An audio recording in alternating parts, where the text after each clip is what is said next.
ان کی خواہش نہ بھی ہو تو پھر بھی آپ اس کو یہ نہیں کہہ سکتے کہ ان کی تنزلی ہوئی ہے۔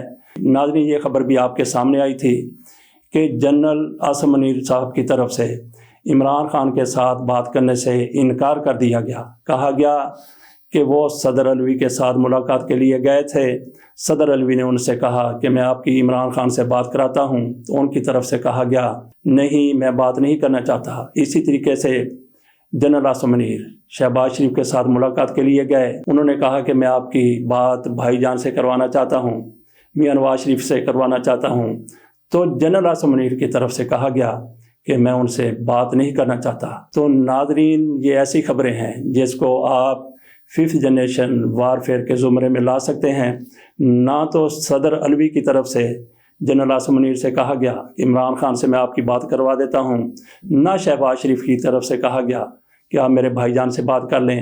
یہ سارا 5th جنریشن وارفیئر کا سلسلہ ہے۔ لوگ اپنی اپنی خواہش کو خبر بنا کر سامنے لے آتے ہیں۔ اسی طرح کا ایک اور واقعہ بھی ہمارے سامنے ہے۔ طاہر جمیل نورانی لندن میں ہوتے ہیں، وہاں ان کی ملاقات اعجاز الحق سے ہوتی ہے۔ وہ اعجاز الحق سے گفتگو کے دوران پوچھتے ہیں کہ جناب، ہم نے سنا ہے کہ آپ جوانی میں پیتے رہے ہیں۔ اس پر اعجاز الحق کی طرف سے کہا لگایا گیا۔ انہوں نے کہا کہ ہاں، میں پیتا رہا ہوں، لیکن ساتھ ہی انہوں نے یہ بھی کہہ دیا کہ میں پیتا رہا ہوں، سگریٹ پیا کرتا تھا، لیکن وہ بھی میں نے پھر بعد میں چھوڑ دی ہے۔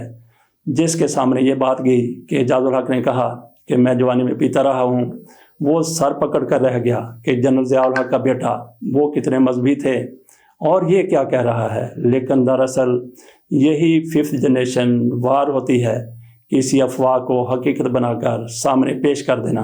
ایک افواہ یہ بھی سامنے آئی ہے کہ فواد چودھری عمران خان کو نااہل کروانا چاہتے ہیں، ان کی سیاست کی لٹیا ڈبونا چاہتے ہیں۔ وہ کس طریقے سے؟ ان کا ایک بیان سامنے آیا ہے۔ وہ اپنے بیان میں کہتے ہیں کہ سپریم کورٹ اپنے بنیادی کام سے کام رکھے، اس کا کام بنیادی حقوق کا تحفظ ہے، عدالتوں کی بنیادی حقوق پر کارکردگی شرمناک ہے۔ انہوں نے مزید یہ کہا کہ عدالتیں اپنی کارکردگی بہتر بنائیں اور ہمیں سیاسی نظام پر بھاشن دینا بند کریں۔ سیاست میں تبدیلی پاکستان کے عوام کا حق ہے اور اختیار ہے۔ اس چیز کو لے کر کچھ لوگوں کی طرف سے یہ کہا جانے لگا کہ فواد چودھری عمران خان کی سیاست کو ڈبونا چاہتے ہیں، ان کو عدالتوں کے سامنے کھڑا کر دینا چاہتے ہیں۔ کچھ جج تو پہلے ہی بھرے بیٹھے ہیں۔ فواد چودھری کی ایسی باتیں سنیں گے تو عمران خان کو شدید نقصان ہوگا۔ عدالتوں کا ہر جج بڑا دانش مند ہے، عدالتوں کا ہر جج بڑا سمجھدار ہے، اس کو پتہ ہے کہ اس نے کیا کرنا ہے۔ بات فواد چودھری کر رہے ہیں تو انتقام کیا فواد چودھری کی بات کا عمران خان سے لیں گے؟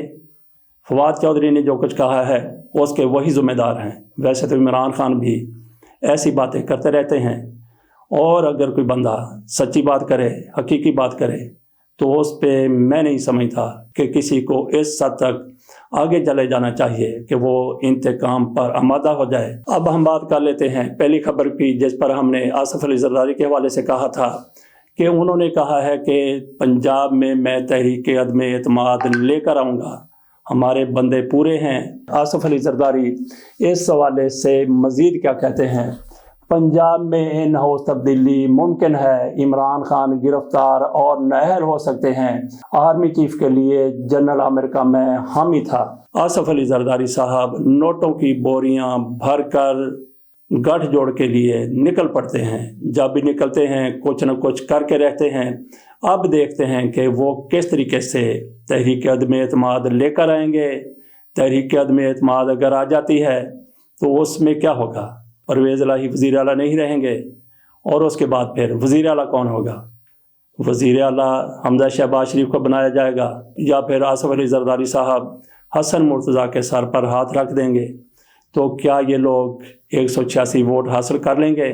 بہت بڑا سوال ہے۔ تو آصف علی زرداری کے نوٹوں کی بوریاں کس کام آئیں گی؟ رن آف الیکشن ہوگا، اس میں پھر اگر عدم اعتماد ہو چکا ہوتا ہے پرویز الہی پر، اس کے باوجود وہ حمزہ شہباز شریف سے زیادہ ووٹ لے لیں گے، باقی آصف علی زرداری عمران خان کو نااہل کروانا چاہتے ہیں، ان کو گرفتار کروانا چاہتے ہیں۔ تو یہ آصف علی زرداری کی خواہش ہے، اور یہ خواہش جنرل باجوہ صاحب کے ہوتے ہوئے پوری ہو سکتی تھی، اب شاید نہ پوری ہو۔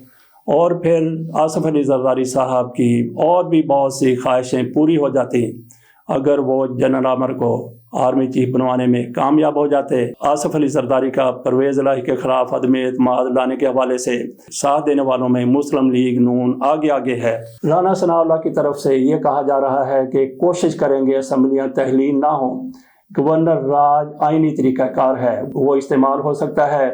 اس کے ساتھ ہی جاوید لطیف کہتے ہیں کہ الیکشن چاہتے ہیں لیکن اس سے پہلے عمران خان کا احتساب چاہتے ہیں۔ تو یہ سارے لوگ دراصل عمران خان سے خوفزدہ ہیں، عمران خان سے ڈرے ہوئے ہیں، انتخابات چاہتے ہیں لیکن وہ انتخابات جس میں عمران خان سامنے موجود نہ ہوں، یہ ان کی بہادری ہے۔ ناظرین، اس کے ساتھ اجازت دیجیے، اللہ حافظ۔